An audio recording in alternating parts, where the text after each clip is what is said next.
Bom dia a todos e a todos. Me desculpem ficar sentado, mas a idade começou a bater. São mais de 20 voos por mês, 20 dias fora de casa, viajando. Então, como vocês sabem, avião é uma coisa muito confortável, né? Bem, aquelas cadeirinhas apertadas, e terminou que eu dormi muito tempo assim e fiquei com esse lado meio comprometido. Mas queria dizer da minha alegria de estar aqui, né, mais uma vez no Rio. Já vim bem umas 15 vezes esse ano, mas nem sempre dá tempo de fazer uma palestra no centro, porque são palestras profissionais, às vezes indo de uma cidade para outra, aí eu passo muito rápido. Mas aí, como eu estou vindo com mais frequência e estou na Bienal esse final de semana, a gente aproveitou para ter essa alegria de estar aqui com vocês hoje, né? Amanhã lá no Frei Luiz. E hoje a gente vai falar de um tema bem facinho de fazer, uma coisa simples, que todo mundo consegue, que é perdoar. A gente vai falar só para estudar a respeito, porque a gente já consegue fazer isso. É só um estudo histórico, porque antigamente as pessoas não perdoavam, entendeu? E a gente vai falar sobre como no passado as pessoas que não perdoavam viviam a vida delas. Obviamente, a gente percebe que na vida comum da gente, no cotidiano, que é o que realmente nos angustia, são as coisas mais simples. Se você conversar com qualquer pessoa, ela não vai estar muito preocupada, como a gente imagina, quem vai ser o próximo presidente do Brasil, embora também isso seja preocupante, né? Elas estão preocupadas sobre como pagar as contas, como viver bem numa família, como perdoar, como aprender a se amar, como evoluir espiritualmente, como se ter um sentimento de dever cumprido, como viver a vida comum. Nós todos, não importa quem sejamos, o que façamos, é na vida familiar e cotidiana que acontece o grande processo de transformação da gente. Não é sendo um chefe de Estado, uma celebridade, um artista, um presidente, um expositor, um padre, não importa. Tudo isso são títulos provisórios. O que realmente conta é o cotidiano, é a vida comum da gente na nossa família, né? E que reverbera para a escola, para o trabalho e para a sociedade como um todo. Nós sabemos que a convivência com as pessoas é algo bem difícil. Você vê que Congresso Espírita dura 3 dias. Não sei se vocês já perceberam. Porque assim, no primeiro dia a gente dá bom dia, a gente cede a fila para o outro na hora da refeição. No segundo já cede com a cara feia. No terceiro já tem gente pegando seu desodorante no quarto. Então, se você aumentar muito o convívio, as pessoas começam a revelar, né, o que todos nós temos, mas todos mesmo, as arestas do convívio, as dificuldades que as pessoas têm. E isso faz com que muitas vezes nós nos sintamos assim um pouco magoados com a situação, com conosco e com as pessoas, de um modo geral. Isso vai gerando um sentimento de irritabilidade ao longo da vida. E é por isso mesmo que eu tenho certeza que quando Jesus falou dos 70 vezes 7, ele se referia à vida em família.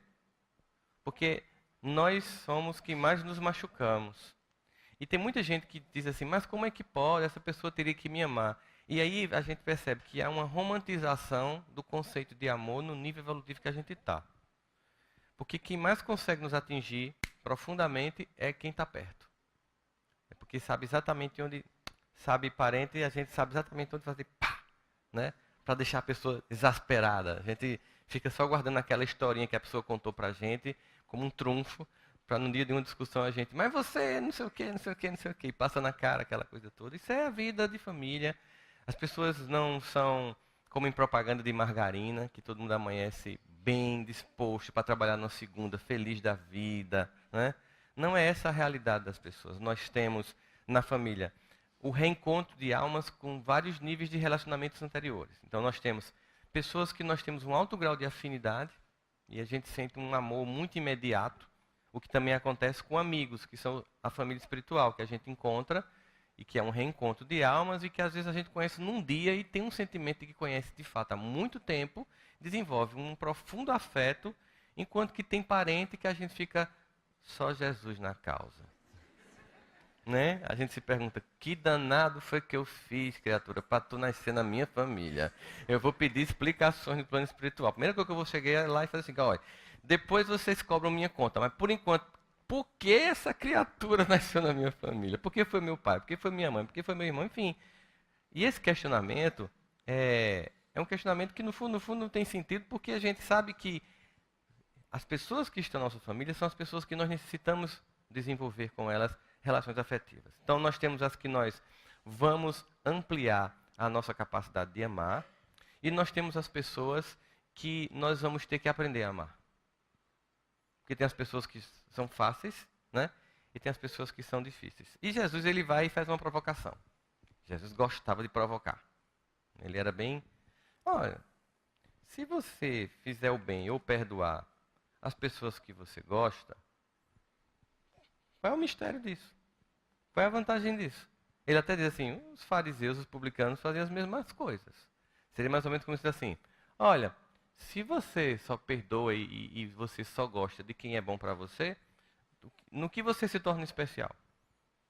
Qualquer pessoa que ainda tenha voltado ao mal no plano físico ainda, por exemplo, pessoas que matam, pessoas que destroem, pessoas que provocam guerras, elas amam os filhos delas. Não é verdade? As mães amam os filhos que estão presos e que mataram pessoas para roubar um tênis. Se você for amanhã em qualquer presídio no país, só quem está na fila, a maior parte é mãe. Então, o que é que tem de especial nisso? Você tem que perdoar as pessoas difíceis. Uma vez, comumente na relação da família, você tem uma dificuldade com o pai ou com a mãe. É uma coisa que acontece muito comumente.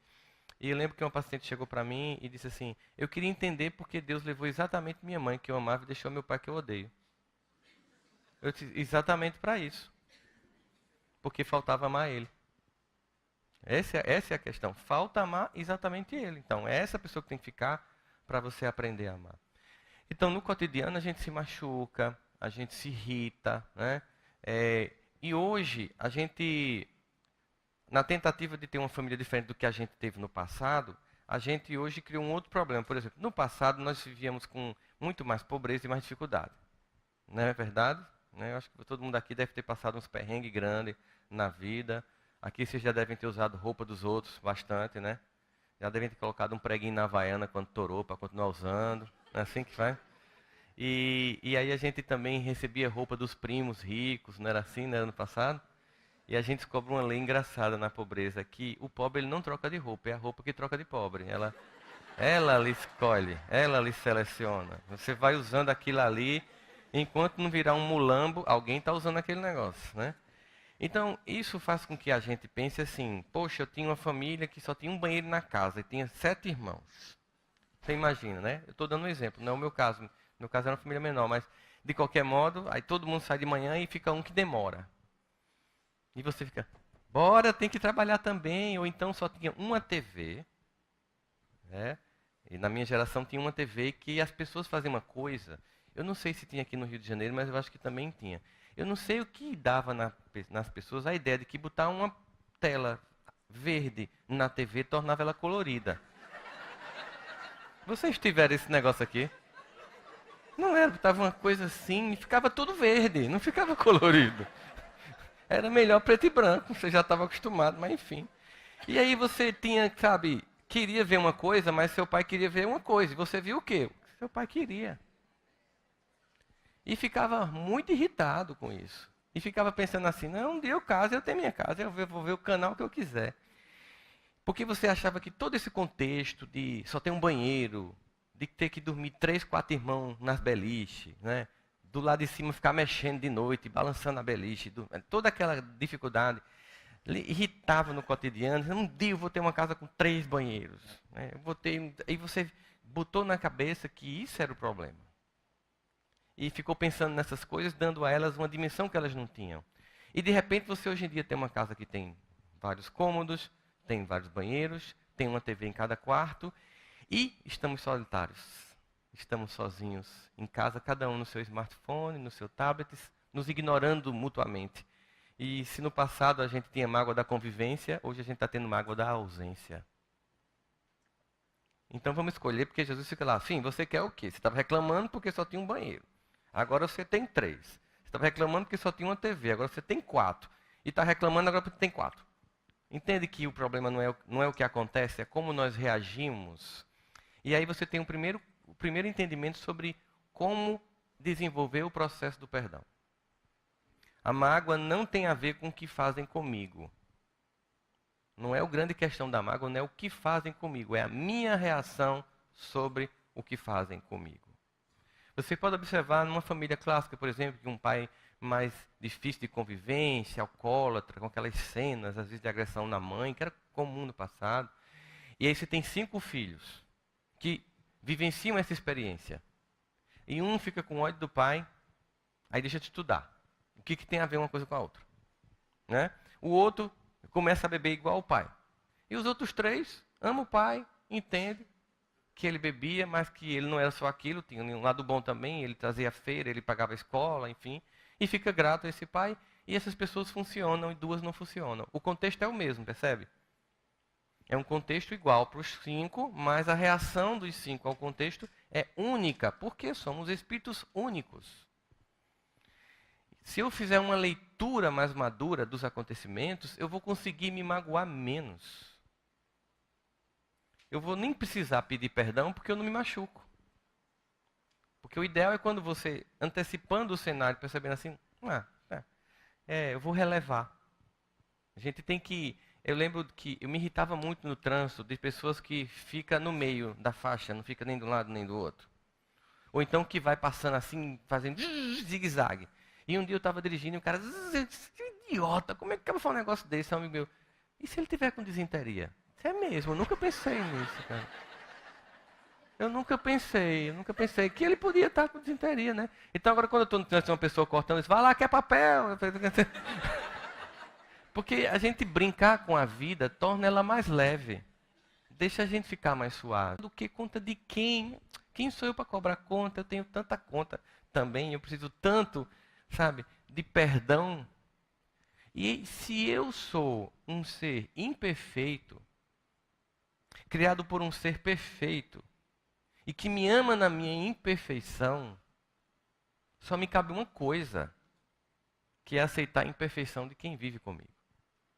Porque Deus é perfeito e me ama. Aliás, é uma coisa meio angustiante. Às vezes, não é angustiante a palavra, é incompreensível. Como Deus pode amar a gente?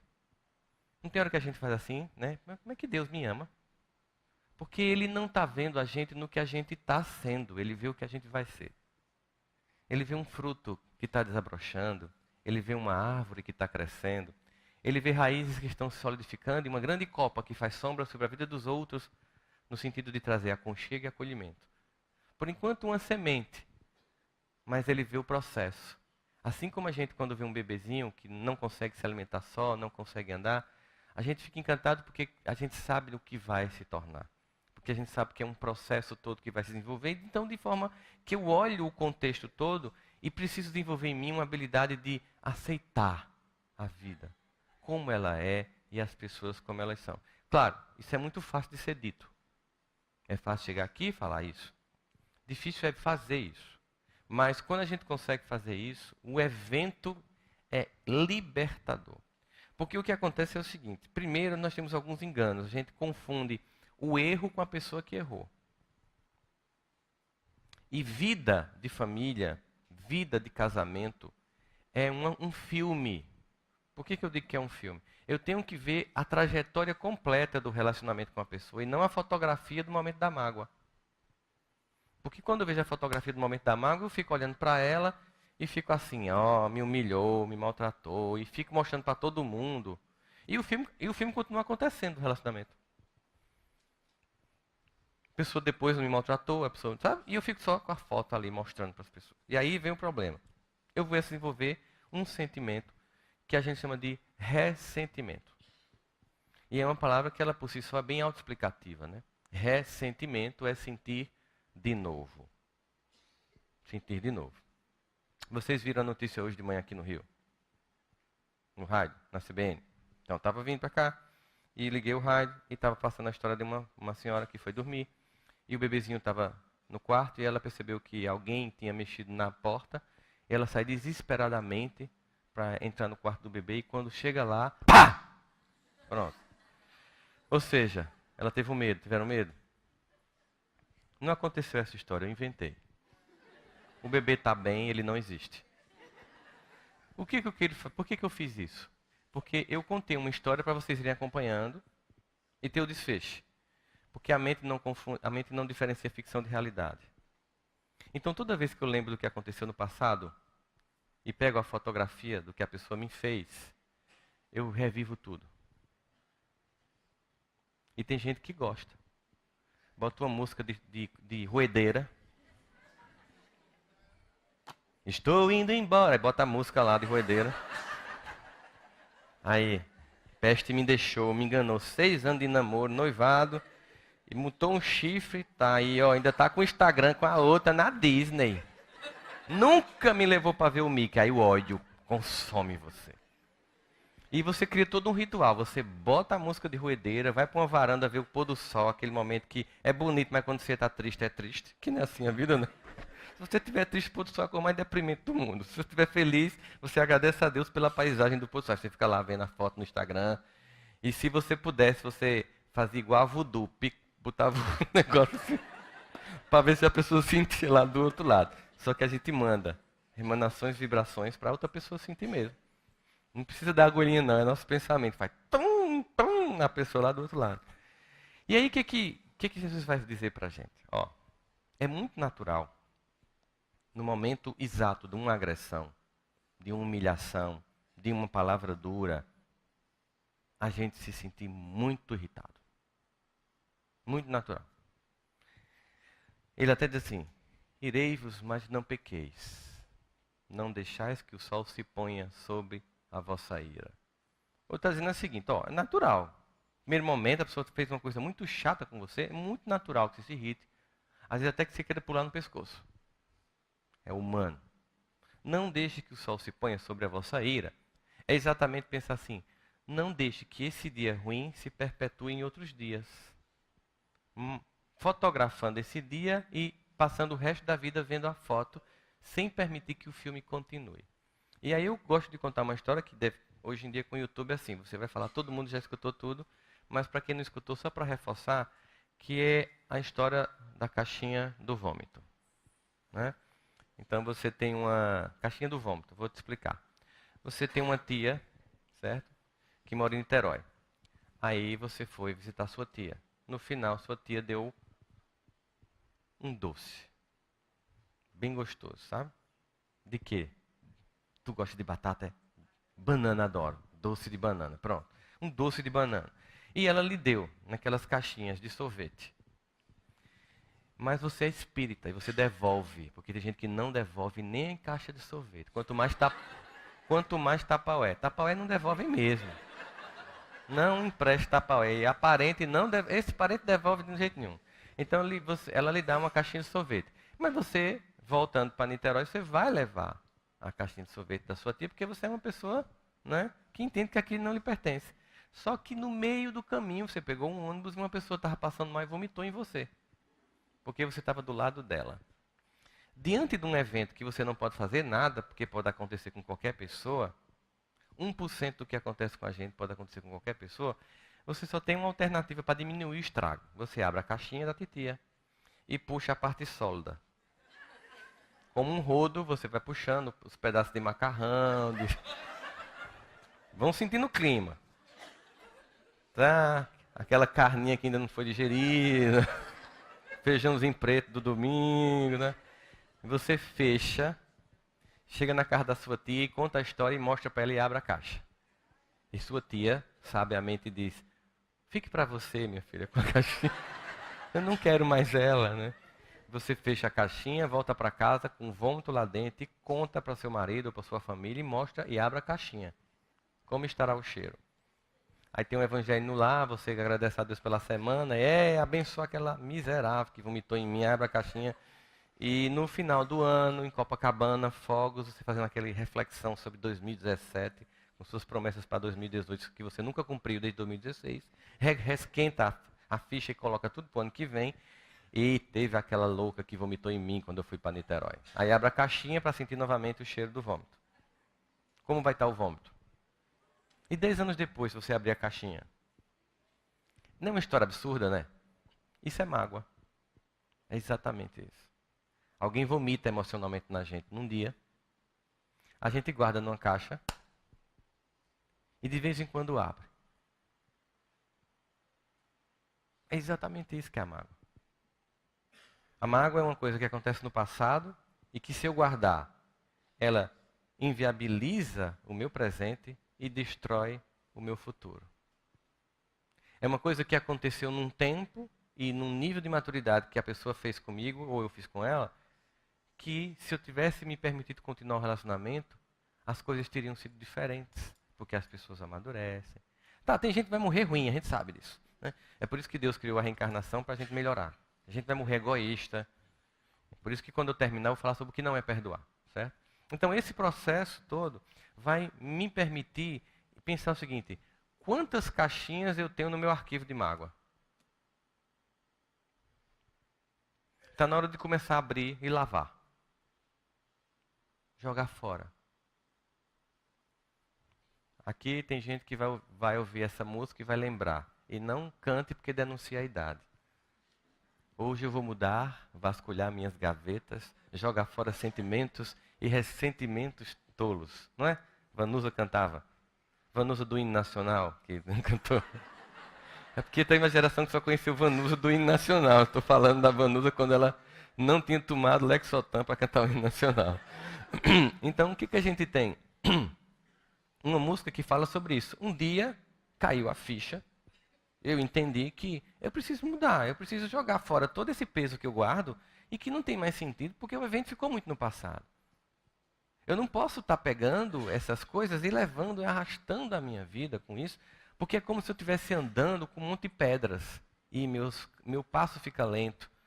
Mas por que tem gente que não consegue perdoar? Por vários motivos. Tem gente que não perdoa porque simplesmente é confortável. Parece estranho dizer isso, né? Como não perdoar pode ser algo confortável? É o seguinte, por exemplo, se eu tenho alguém a quem acusar, e eu me acostumei a acusar essa pessoa quando minha vida está dando errado, é sempre mais cômodo para mim, no momento que eu estou reclamando do que eu não conquistei, dizer, mas a culpa é de fulano. E se eu perdoar, eu perco o meu bode expiatório. A pessoa que eu sempre acuso quando estou infeliz. A culpa é sua de eu estar aqui. A culpa é sua do que eu não conquistei. A culpa é sua de ser uma pessoa infeliz. A culpa é sua porque eu casei com uma peste para fugir de você. Porque geralmente quando a gente tenta fugir dos pais, a gente casa com alguém pior que eles. Pode ver. Porque a gente tem que aprender com o relacionamento. Então se você se recusa a aprender no grupo 1, você vai para o grupo 2. E se você não encontrar esse pai, por exemplo, que você não quer perdoar, no marido, que já é uma bênção, né? Você vai encontrar no chefe. Você vai encontrar em alguém no centro espírita, que vai repetir aquele padrão de personalidade, que dizendo para você o seguinte: você precisa aprender a conviver com uma pessoa assim. Primeiro foi seu pai, você se recusou, foi o marido, foi a pessoa no centro espírita, foi alguém na escola, foi alguém no trabalho, uma pessoa no condomínio, vai aparecer ele de novo na sua frente. Até a gente conseguir perdoar. E aí a gente começa a perceber o seguinte: muita gente não faz isso, porque cria, novamente, como eu estava falando no início, uma ilusão sobre o que é ser um pai e ser uma mãe. São pessoas comuns, que com suas dificuldades, com suas angústias, com o que receberam, nos deram o que podiam dar. Tem uma música também que denuncia a idade das pessoas, né? Que diz assim: minha dor é perceber que apesar de termos feito tudo o que fizemos, ainda somos os mesmos e vivemos como os nossos pais. Percebe? Por que a gente faz a mesma coisa? Para a gente deixar de julgá-los. Eu faço a mesma coisa e faço, olha, tudo o que eu reclamei do meu pai, da minha mãe, estou eu aqui fazendo.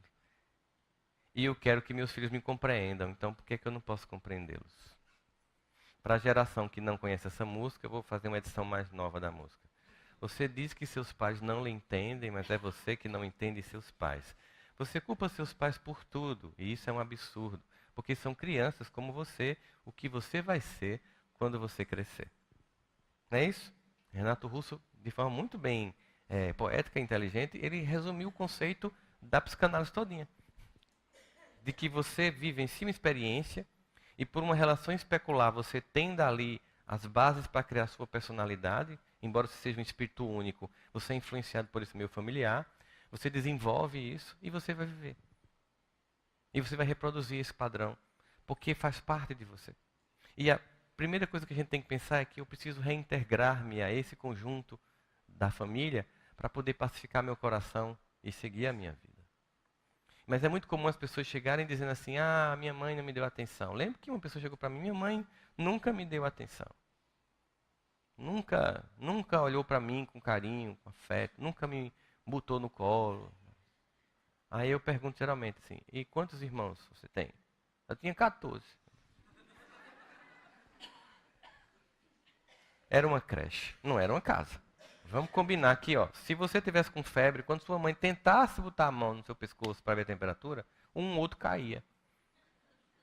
O outro gritava. O outro estava escorregando no quintal. Ou seja, ela vivia cuidando de uma creche. E você está cobrando assim: ô meu amor, como é que você está? Me conta como foi seu dia no colégio.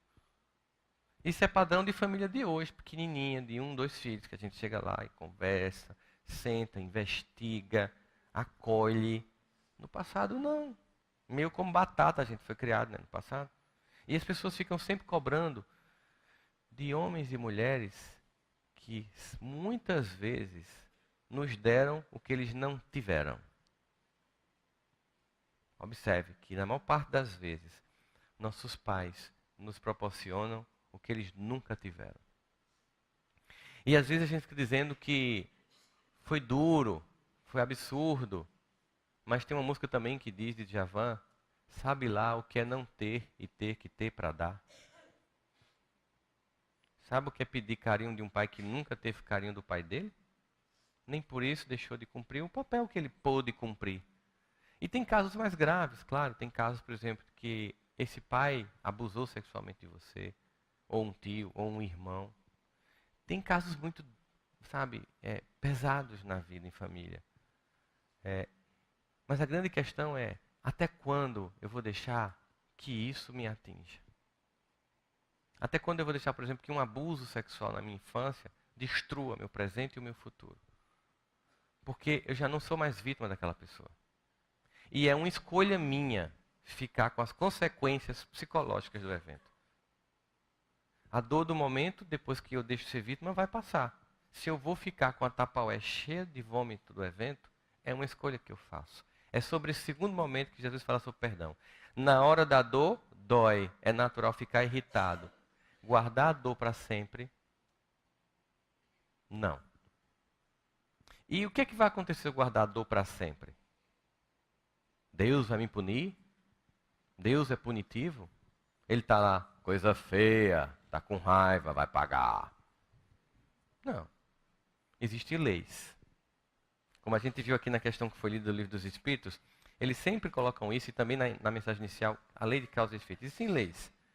Então, o que acontece? Se houve algum evento antes dessa vida em que eu provoquei algo e eu não pude me retificar, eu passo pela experiência para entender a dor que eu provoquei. Não quer dizer que quando eu estou passando pela dor, eu ache massa, não. Eu faço: legal, Jesus, obrigado. A gente não está nesse nível ainda. A gente reclama quando está doendo.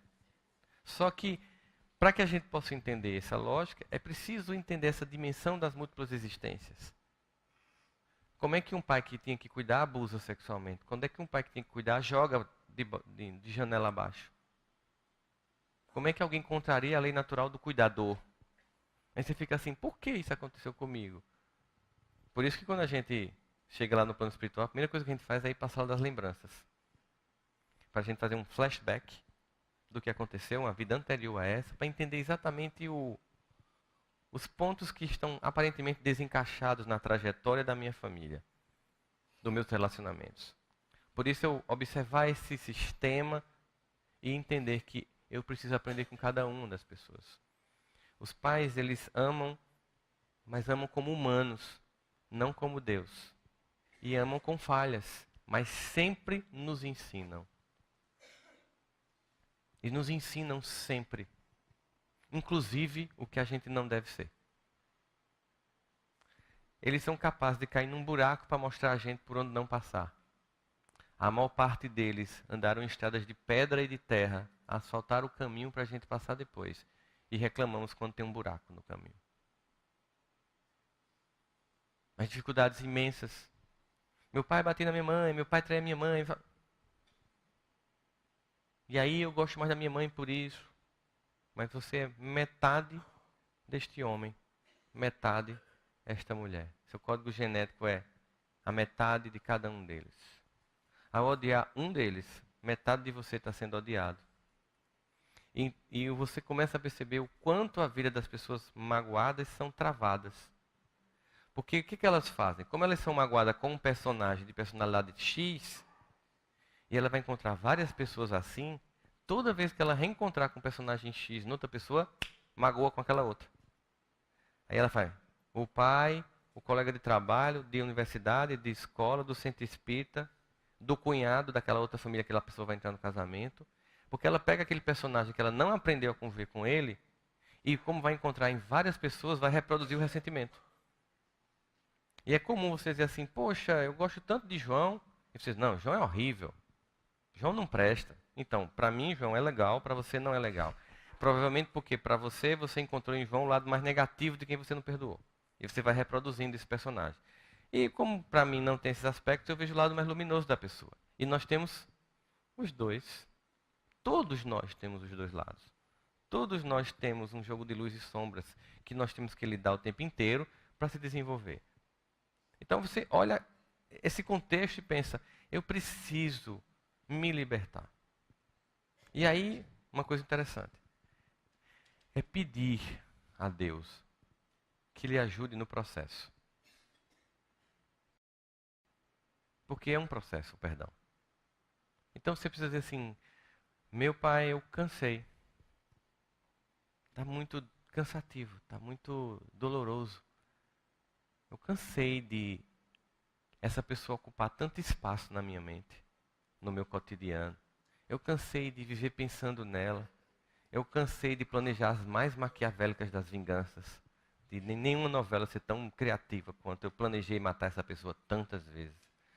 Eu cansei de torcer para que ela sofresse, para que ela pagasse o que ela fez comigo. Eu cansei de pedir vingança. Eu quero paz. Mas você não diz isso uma vez, nem duas vezes. Você diz isso até você conseguir. Você todo dia fecha a porta do teu quarto, conversa com o teu pai e diz que você cansou. Porque inclusive quando você for conversar com seu pai, que você cansou de querer se vingar, de querer ver a pessoa sofrer, de querer ver ela pagar, para se sentir compensado do mal que ela lhe fez. Quando você entender que é só aí que você liberta-se de todas as coisas e a vida flui, aí você vai entender uma coisa fantástica. É que quando você está falando com o seu pai, que é o meu pai, que você cansou de querer vingança, ele vai dizer, agora que você desistiu de matar meu outro filho, a sua vida vai fluir. Agora que você desistiu de se vingar do meu outro filho, a sua vida vai fluir. Agora que você desistiu de ver ele pagar e sofrer para se sentir feliz, agora sim, se prepare para ser feliz. E é incrível. Quando a gente perdoa, a liberdade inicial que a gente tem do sentimento de perdão, que por si só já é uma coisa grandiosa, ela não se compara a tudo que acontece na vida depois. A vida se abre e flui de um jeito tal que a gente fica, assim, às vezes, assustado com a velocidade dos acontecimentos. É como se todos os dias Deus depositasse na nossa conta corrente espiritual bênçãos luminosas. Mas como a gente está sem a senha, que é perdão, a gente não consegue acessar a conta. São 6 dígitos que a gente não consegue digitar. Então, todo dia vem bênçãos para a minha vida. Todo dia tem um pai amoroso com uma espiritualidade que serve a ele para me ajudar a acontecer no pleno do ser. Mas toda vez que eu tento vivenciar essa experiência, eu não consigo. Eu não consigo sacar na conta. E a vida fica, sabe, difícil. Tem pessoas que conseguem a coisa assim. E eu tenho que fazer um esforço descomunal. Porque eu estou sem a senha de acesso a tudo isso. Foi por isso que quando Jesus sai do Sermão do Monte, né? Bem-aventurados, pobres de espírito, bem-aventurados que têm sede e fome de justiça. Depois que ele faz aquela exortação à esperança, as pessoas vão procurar isso. Eu aqui estou deixando uma constituição da esperança e da felicidade, que é as bem-aventuranças. As pessoas imediatamente vão buscar isso. E ele sabia que elas iam buscar onde? No templo de Jerusalém. Bom, então eu vou buscar Deus para que Deus me dê tudo isso. Para que isso aconteça na minha vida. Aí, depois que termina o Sermão da Montanha, uns versículos para frente, muda a perícope. E Jesus fala assim, pensando ele, eu acredito. Isso é eu que acho, não é porque está escrito lá não. Então, não considerem como uma verdade. É só uma análise pessoal do fato. Ele pensou assim, esse pessoal vai sair daqui correndo para o templo. Dizer a Deus, eu quero tudo isso. Aí ele fez sair assim. Então faz o seguinte, quando você for orar, se alguém tiver uma contenda contra você, se algum irmão seu estiver irritado, chateado com você, olha, não é nem se você estiver chateado não, viu? É muito pior. É se alguém estiver chateado com você.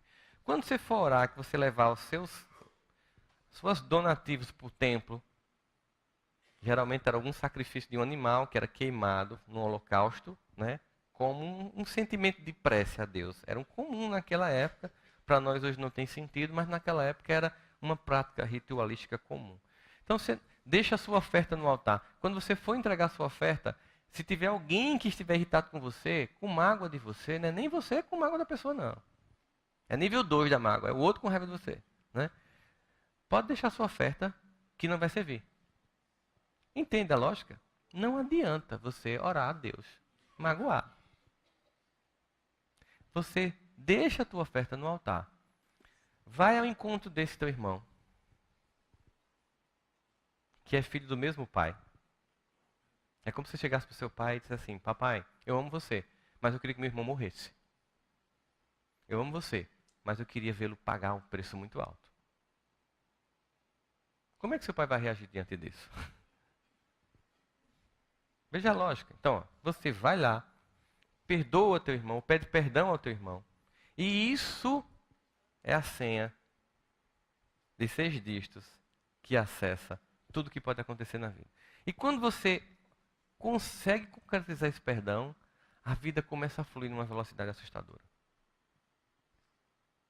Porque eu simplesmente desisti de se vingar de um filho, de um pai que também é o meu.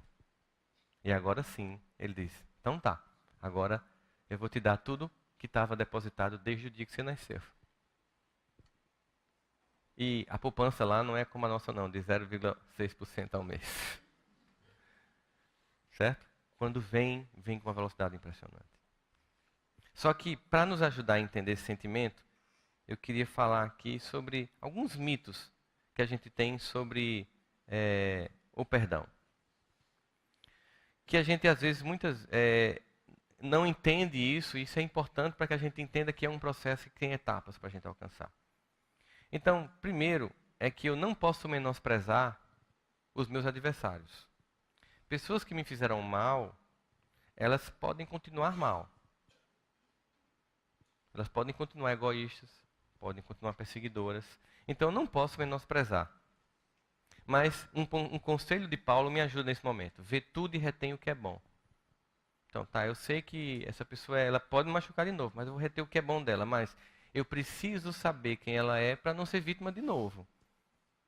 Eu não posso ficar... Né? Uma pessoa chegou para mim e disse que tinha sofrido abuso do pai na infância, mas conseguiu perdoar e estava indo viajar.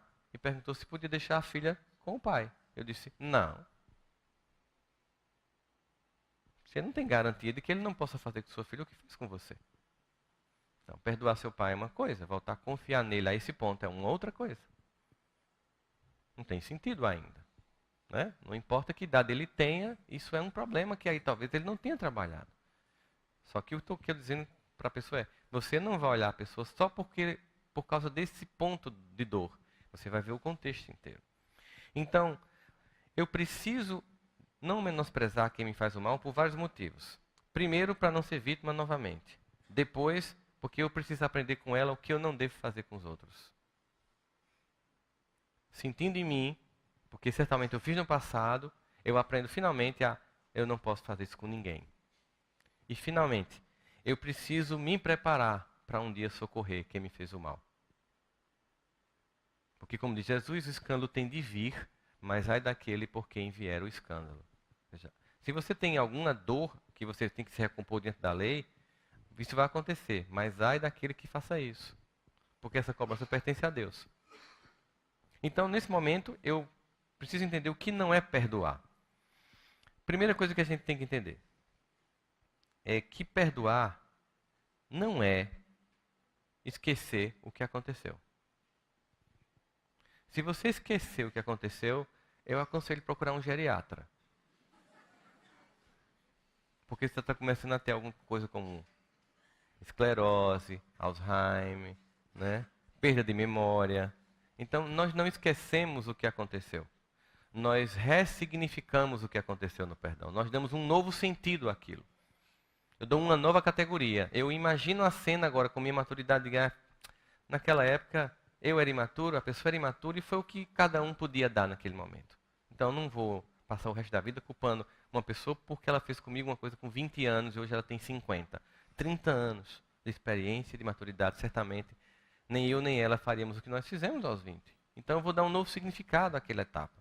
Eu preciso entender também que perdoar não é aprovar o que o outro fez com você. Quando eu estou te perdoando, eu não estou dizendo que você estava certo, não. Estou dizendo o seguinte, ó, você errou, me machucou, doeu, mas tudo bem. E a gente também tem que ser honesto. Não adianta, eu sou espírita e eu tenho que perdoar, beleza, é verdade. Mas tem muita gente que está odiando dizendo que não está odiando. É pior ainda. É melhor você assumir que está com raiva e com ódio para você perdoar do que você fingir que é evoluído.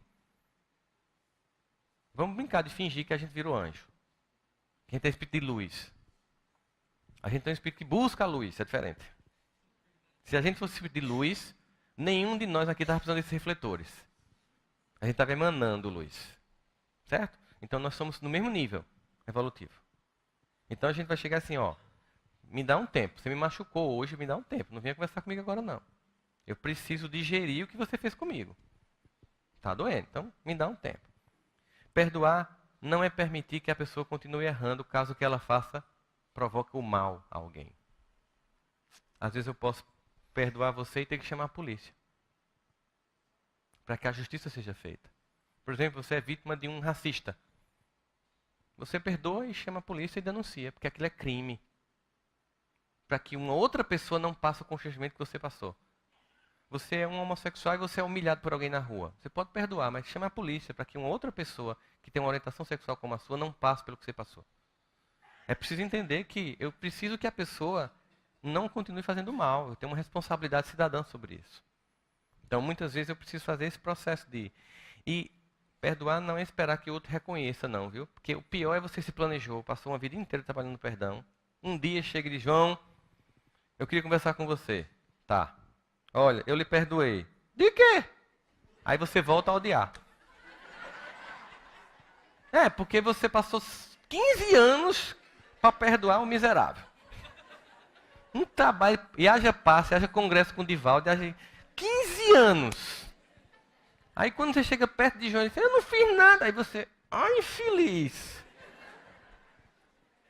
Claro, porque quem lembra mais é a vítima e não o algoz, né?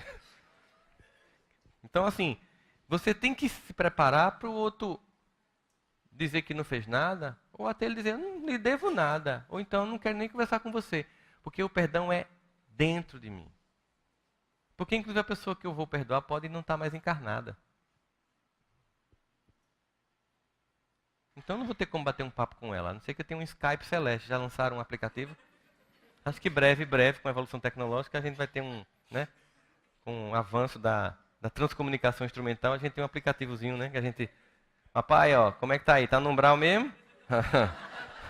Vou lhe tirar daí agora, ó. Vou lhe perdoar. Perdoar não é agir com arrogância com relação a quem te fez mal e dizer, eu estou te perdoando, agora você está na minha mão. Eu te dei o perdão, agora você me deve. Isso não é perdão.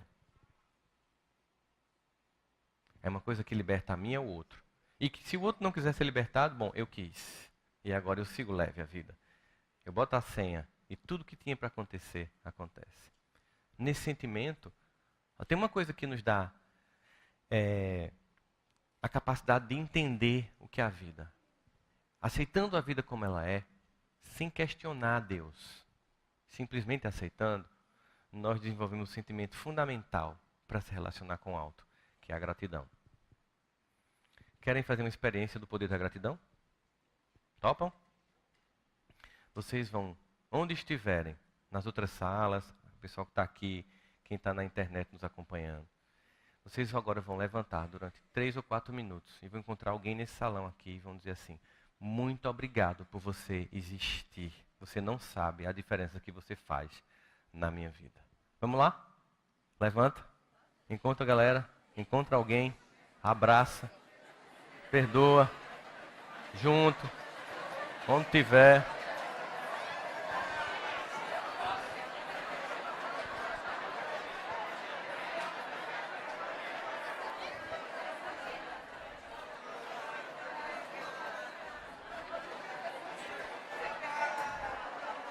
Faz isso mentalmente.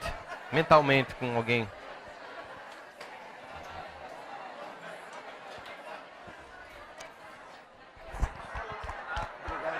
Oh, meu irmão. Te abençoe.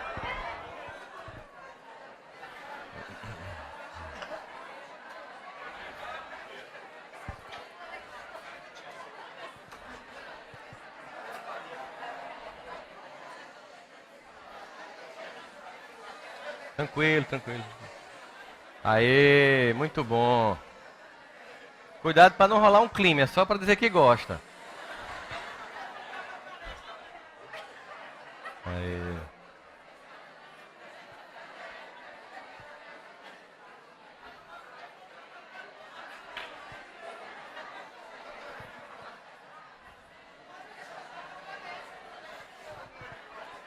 Muito bom.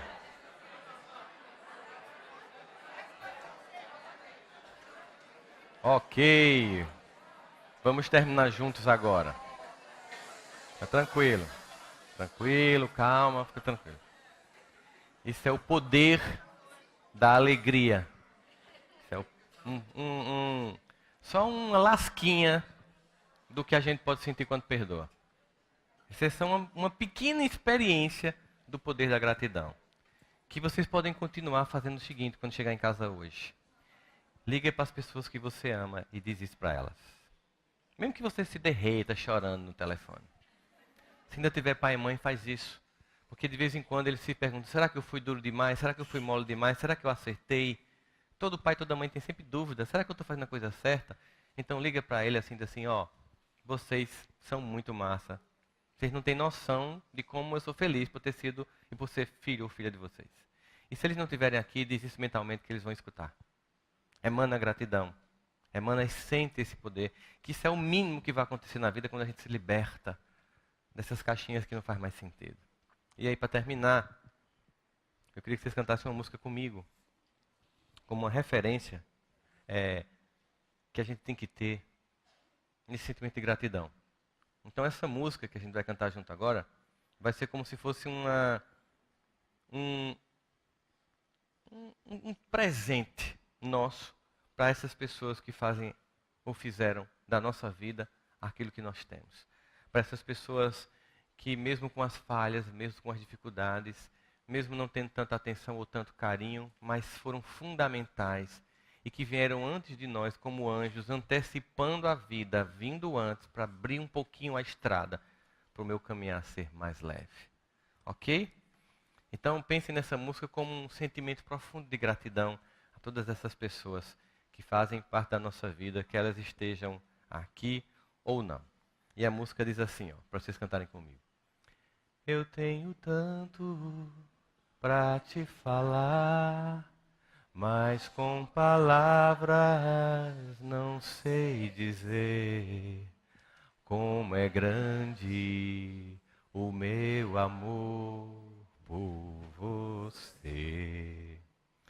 E não há nada para comparar, para poder me explicar como é grande o meu amor por você. Olha o tamanho.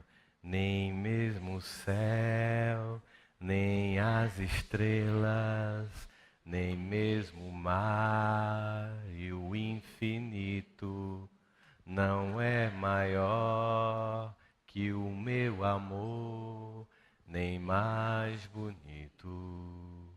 Me desespero a procurar alguma forma. Bora lá? Como é grande o meu amor por você. Nunca se esqueça que eu tenho o amor maior do mundo. Como é grande o meu amor por você. Mas como é grande o meu amor por você. E com esse sentimento suave de gratidão nos nossos corações, a gente agora vai para a nossa prece, que também vai ser uma prece de gratidão.